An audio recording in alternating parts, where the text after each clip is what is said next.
So, as we know by now in the hockey world, Vladimir Tarasenko of the St. Louis Blues has requested a trade out of St. Louis and would like to be traded this offseason to another market. So, in this video, we are going to be talking about 6 different possible landing spots for Tarasenko, the trades that there are, and how it would make sense for both teams involved in the trade. So, before we get into those 6 teams, I'd like to give some background information on Tarasenko. So, Vladimir Tarasenko is alternate captain of the St. Louis Blues. He's a right winger, 29 years of age, Russian. He's known as a goal scorer and currently is on an 8-year contract of $7.5 million AAV. So, there's only 2 years left in this contract. 6 have already been played. There's this upcoming season, 2021 to 2022, and 2022 to 2023, which is the next season upon us after. And if there's one thing that pops up to us when we're thinking of a trade, what could affect the trade in this contract? And that's the clause here. So there's the no trade clause involved in this contract. When the Blues and Tarasenko agreed to a contract, they agreed to have a no trade clause for this upcoming season and the season after. So for the last 2 seasons of his contract, and well, actually 2 years before, but we're not talking about that. So the last 2 years of his contract do have a no trade clause on that. What is a no trade clause? A no trade clause is basically Tarasenko and his agent have full control over where Tarasenko goes. So, let's give a little example here. So, let's say Tarasenko wants, or the St. Louis Blues, want to make a trade with the New York Islanders, sending Tarasenko to New York. So they offer the trade to New York, and New York says yes, they want to do it. So they've agreed to the trade, but then since there's a no trade clause, they have to ask Tarasenko, hey, would you be okay to do this trade? Would you be fine with moving to New York? If Tarasenko doesn't want to go to New York, he can easily just say, no, you can't do that. And just like that, a deal that was set up and about to happen is done. It's not coming. And it can't be offered because the Blues and Tarasenko does not want to go there. Tarasenko does not want to go there. So basically, Tarasenko can say where he gets traded to, and the Blues now they have to go and make a different trade until they get what they want. So that's a huge effect in the trade because there might be a lot of great viable options for the Blues, a lot of teams that are interested in him, but then Tarasenko might only be interested in one of those teams. If that team, let's say Tarasenko let's say for example, Anaheim, New York, and Minnesota are all interested in Tarasenko, but Tarasenko's only interested in Anaheim. So then, if Anaheim finds that out, that's bad. That's bad for the trade value because then Anaheim knows they have control and Tarasenko has control, and now St. Louis Blues are doubled down in the trade market and they have to lower and lower the value until it works. And then what happens? It's most likely a steal for the Ducks. Then the Blues look like idiots, but it's not really their fault. It's their fault that they actually gave that no trade clause in the first place. But it is what it is. So it can come into huge effect in the trades. It could. So if you're the Blues organization, you just have to pray that I think the Tarasenko doesn't really use that too much on you right there. Anyways, though, what's it called? The reason why Tarasenko requested a trade. So the reason being that he requested a trade is because he actually feels disgruntled with the organization on the way they handled his 3 operations. So basically, well, actually two. So let's say, so what happened basically is in 2018, Tarasenko had a shoulder surgery, an operation taken by the Blues physicians. So the Blues physicians in the organization were the ones that did the surgery and performed the surgery for Tarasenko. Then a year later, it turns out Tarasenko is still not feeling good in the shoulder, and it turns out there's a whole other thing that needs to be solved in the shoulder. So then in 2019, just 1 year later after 2018, they have to do another shoulder operation. So they do their second surgery again, performed by the Blues physicians in their organization. Then, after that, there's a third surgery in 2020, just the year after again. This time, Tarasenko decides to go with a normal doctor because he's starting to get annoyed by the Blues physicians because, I mean, and that's understandable because that's 3 times in 3 years.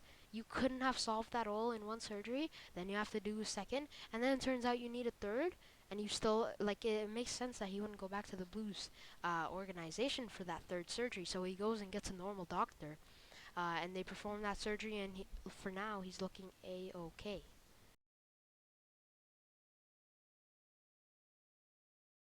But now Tarasenko feels annoyed with with the organization, as you should. I can agree with that. So since he feels disgruntled, or that's what makes him feel disgruntled with the organization, that's what really ticked him off here between the organization. And he says he feels that the trust has been broken between the organization and Tarasenko. He just feels like he can't trust them anymore doing stuff like this. So he feels the trust has been broken, and it's just better for them to part ways and move on.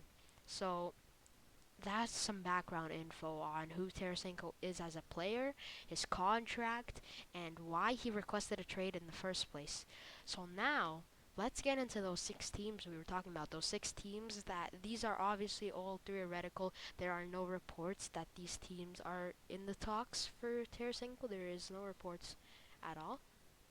But it's just theoretical and what I think personally makes sense. These deals, these teams that are trying to target him in my 6 teams, I think it makes sense. So that's what we're going to go through with. So, anyways, the first team that there is out of the 6 teams is the Edmonton Oilers. So, in terms of the Oilers, they are in a good spot this off season. Well, actually, at the time I'm recording this,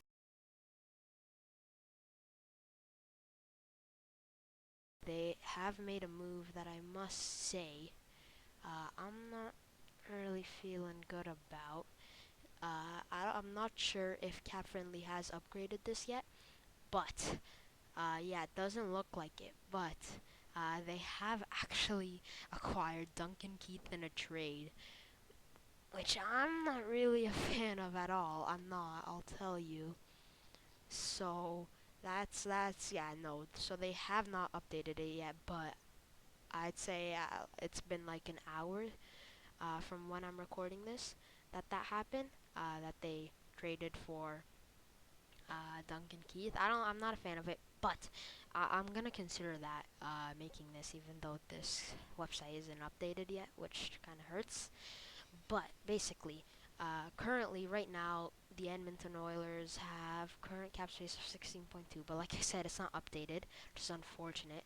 So actually, they have like $11 million in cap space, cause Keith is like 5 point something million. So let's say 11 million in cap space. That's still a lot to use. So the Oilers are in a position to sign a couple guys or one big guy or two big guys. We'll see what they decide to go with, but they have the money, so it makes sense in terms of that.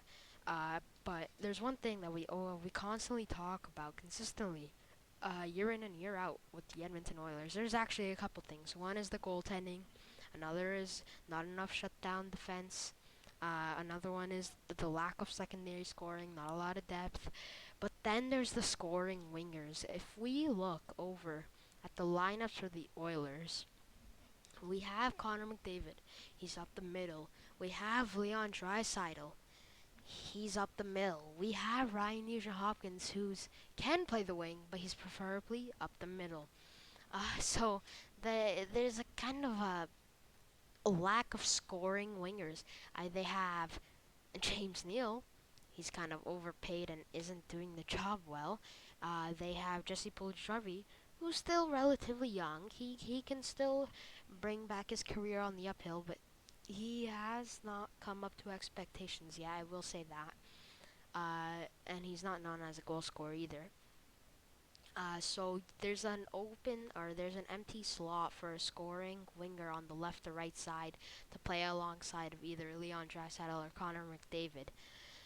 And that's where you slot in a cheap Vladimir Tarasenko. Obviously, since there's been 3 injuries, you're unsure on if Tarasenko's going to be good because, here, you know what? We're going to go back to Tarasenko for a second.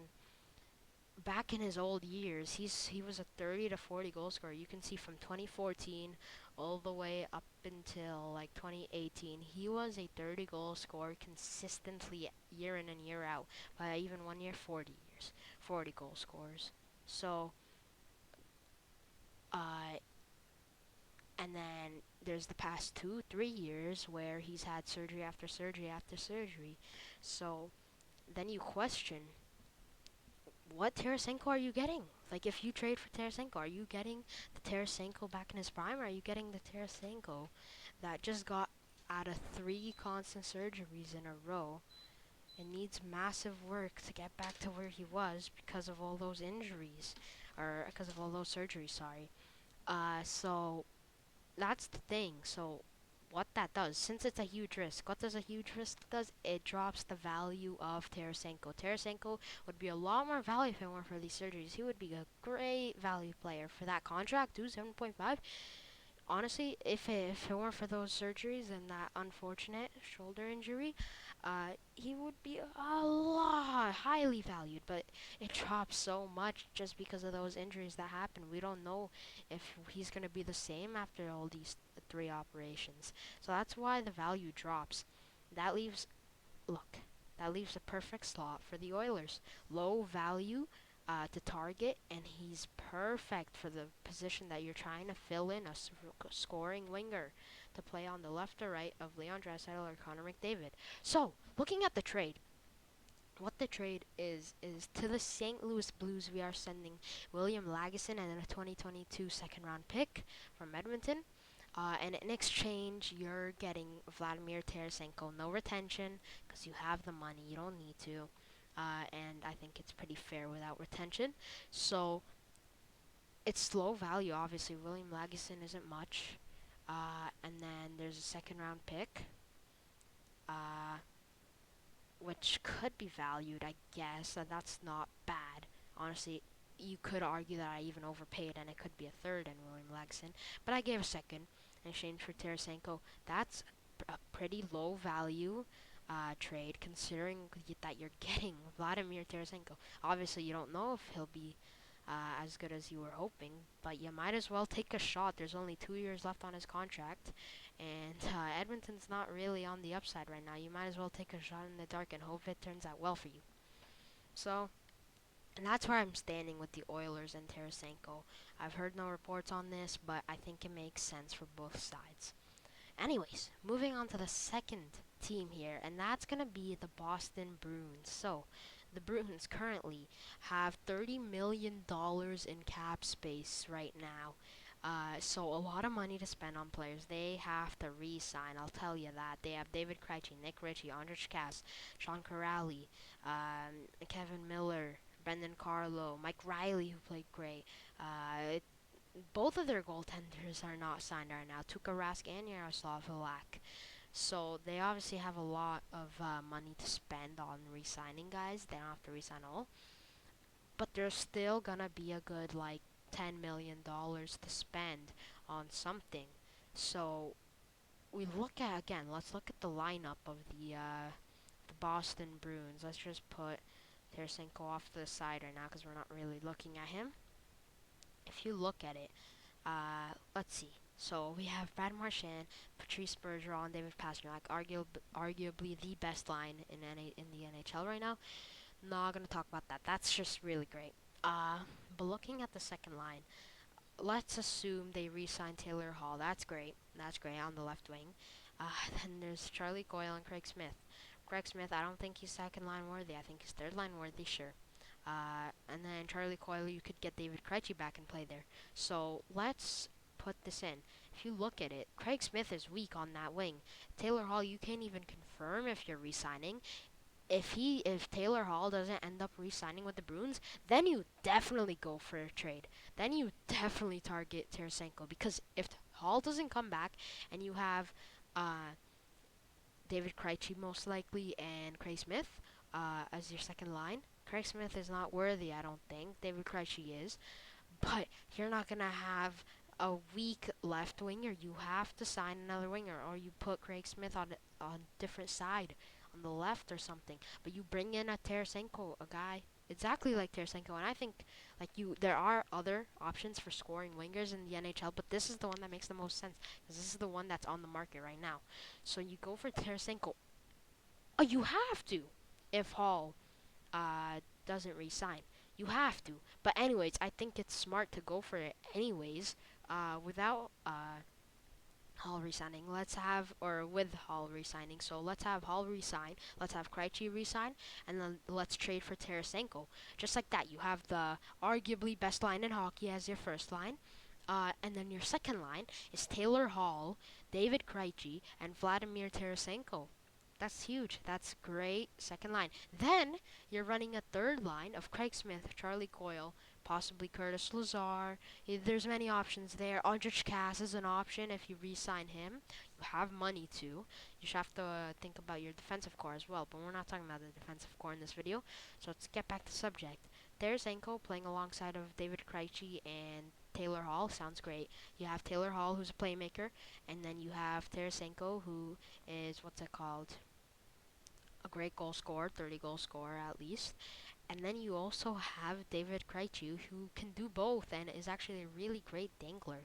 So I think it's perfect second line, and I think it just makes sense for the Bruins to acquire a guy like Tarasenko. As for the asking price, I think this is a little bit of an overpayment, but I think it's factual by now that Jake DeBrusk will be traded by the Bruins. I think it's just about time. I mean, it's been rumored around for a while now. I think it's finally just the time that the trade actually happens, though.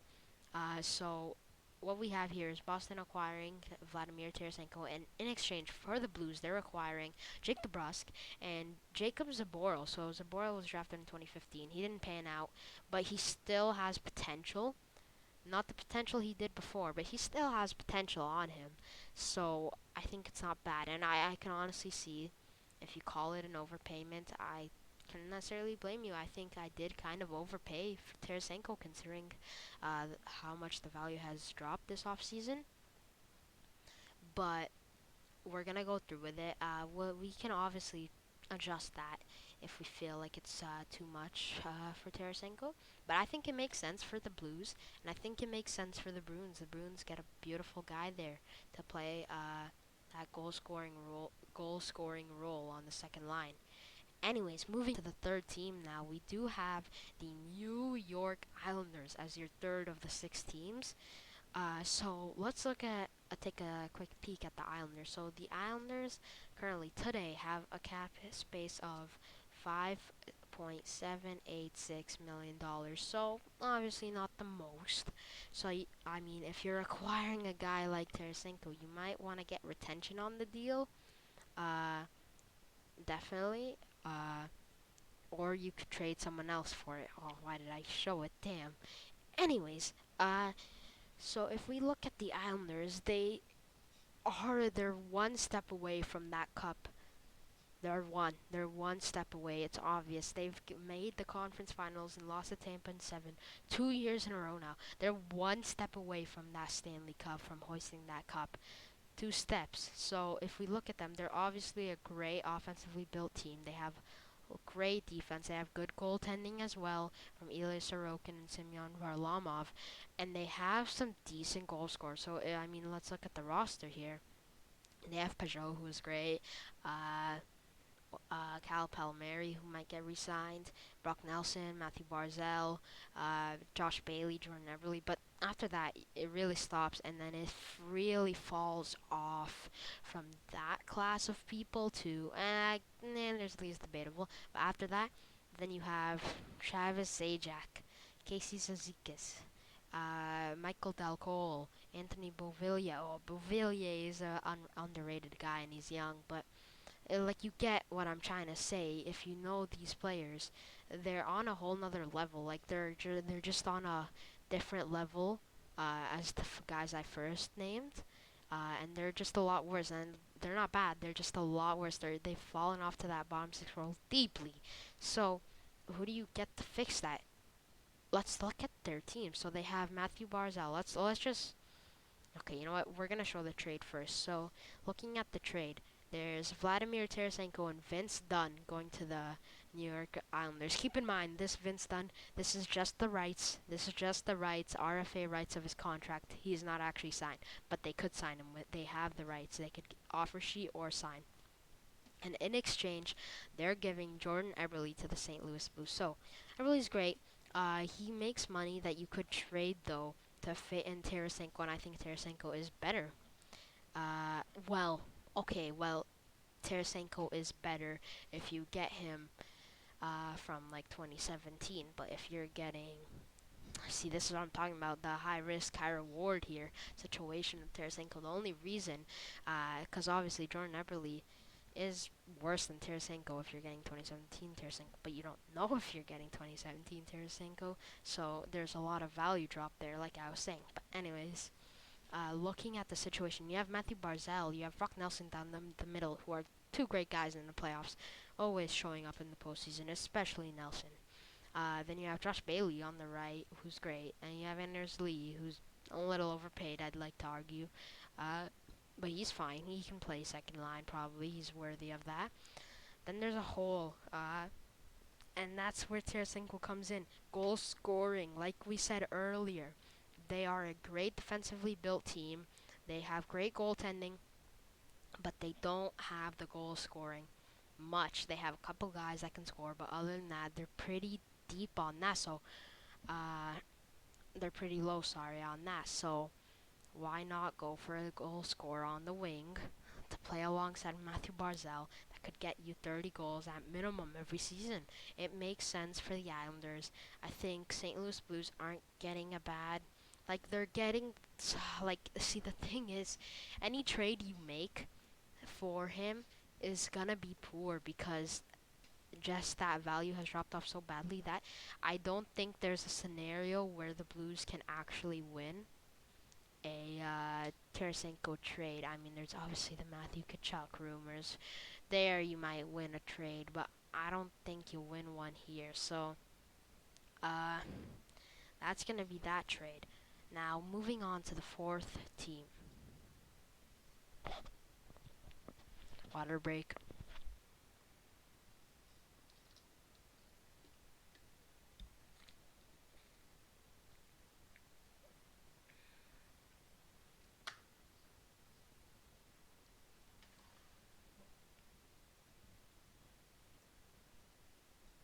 We actually have the Los Angeles Kings for the fourth team. So if we look at the Kings, they're young, but with their Victor Arvidsson trade, so about a week ago they traded for Victor Arvidsson from the Nashville Predators. Uh, with that trade, it's pretty evident that the Kings would like to push for a playoff spot this upcoming season. They'd like to make the playoffs, and they actually can with a relatively weak division that they're in, which is the Pacific. So, uh, why not add more? So a guy like Tarasenko makes sense. Why? Because if we look at their current roster, so they have Kopi, they have Iafallo, they have all these guys, and then they have a bunch of young guys. Well, sorry, Iafallo's pretty young, so they have Kopi, they have Doughty, they have Dustin Brown, but Quick as well. After that, it's pretty young. It's really young. They're freaking talented and young everywhere. They're so young and talented, all filled of rookies, all filled with rookies. But if you look at the term, it's actually perfect. So like we said, Tarasenko right now is 29 years of age, and there's 2 years left on his current contract. 2 years until he's 31 years of age. 2 years, I think, is perfect to let some people grow. Thinking of Quinton Byfield, Andrean Kempe, sorry, uh, Gabriel Velarde, There's another guy I can't think of. There's Dolan Anderson. There's many guys. Turcotte. Alex Turcotte was the guy I was thinking about. Alex Turcotte's another young guy. These 2 years with Tarasenko on the top, it just gives those young guys time to grow up. And then once Tarasenko's term of 2 years is over, you let him go. You don't get any. You don't resign him. At least I don't think you do. Doesn't really make sense to me. You let him go and you let those young guys that have been developing in those 2 years come up and replace that spot and fill that hole where Tarasenko was. It makes sense, the term. And Tarasenko could just be of good use to the Kings. He could. The Kings, like we said, are pretty evident that they're trying to push for a playoff spot right now. They have pretty good defensive core, so why not target a scoring winger? They have the cap space to do so. They still have $8 million in cap space. Uh, what's it called? After the Tarasenko trade, it makes sense. It makes sense that you do that because you still have all that money to spend on another place, another area to uh, help and improve. But you can also save that money for different guys. But anyways, we're not talking about that. It makes sense for them to acquire Tarasenko to help them get over that little spot, that little hurdle, and get them to that playoff spot in the Pacific this upcoming season. As for the trade, so the Kings are acquiring Vladimir Tarasenko, but in exchange, the Blues are acquiring Carl Gunstrom and a 2021 fourth round pick via Calgary. So Carl Gunstrom is obviously a great prospect. I think that's enough. I think that's enough. Added on with a fourth round pick, I think that's perfectly fair value. Gunstrom can obviously, possibly become a top six guy. I think he could. I think he really could be a top six guy at bare minimum, a middle six guy. Cause he's still young and he has potential up. So I think it's a pretty fair deal, to say the least. I think it makes sense, and I think it's fair. So, moving on to the next team now. We actually have the fifth of the six teams, and that's the New York Rangers. So the Rangers, obviously, another team that clearly are interested in pushing for that final playoff spot in the Metro. It's going to be rough since they're in the Metro. It's a pretty rough division there. But I think they'd like to push for a playoff spot, so why not add a guy like Tarasenko now? Reason being, they have been interested in signing Jack Eichel and trading for him. Sorry, not signing, trading. But it's unlikely that they'll get him, honestly. I think he won't go there.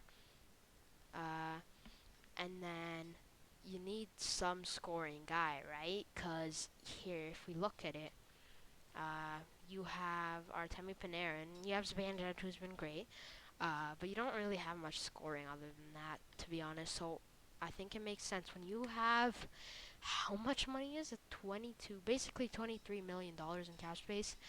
You sign a guy or you trade for a guy, like Tarasenko. He can score for you, and he's pretty cheap. And again, it's taking a shot in the dark because this team's still young, and you don't have to make the playoffs this upcoming year. So I think it makes sense for the Rangers to sign that. Now, see, this is very controversial though, because I'm sure you know by now what happened with Tony DeAngelo in the locker room. I'm not gonna explain it, but yeah, if you don't know, search it up. But DeAngelo is not playing another game for the Rangers, and that's confirmed. He didn't play this season with the Rangers for the most part. It's done. So in the trade here that we have, so the Rangers acquired Tarasenko, but the other way we have Anthony slash Tony DeAngelo to the Blues, as well as a 2021 fifth rounder.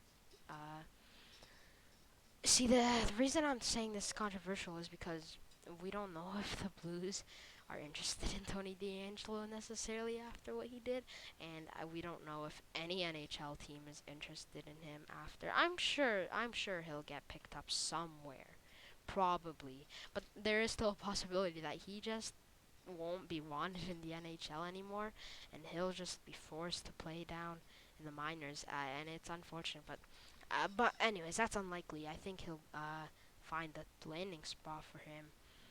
But that's why it's controversial. We don't know if the Blues would be interested in a guy like Tony DeAngelo. If they're no, we're not saying they're not interested in his skill and talent, because in terms of his skill and talent, why wouldn't you be interested in a guy like Tony DeAngelo?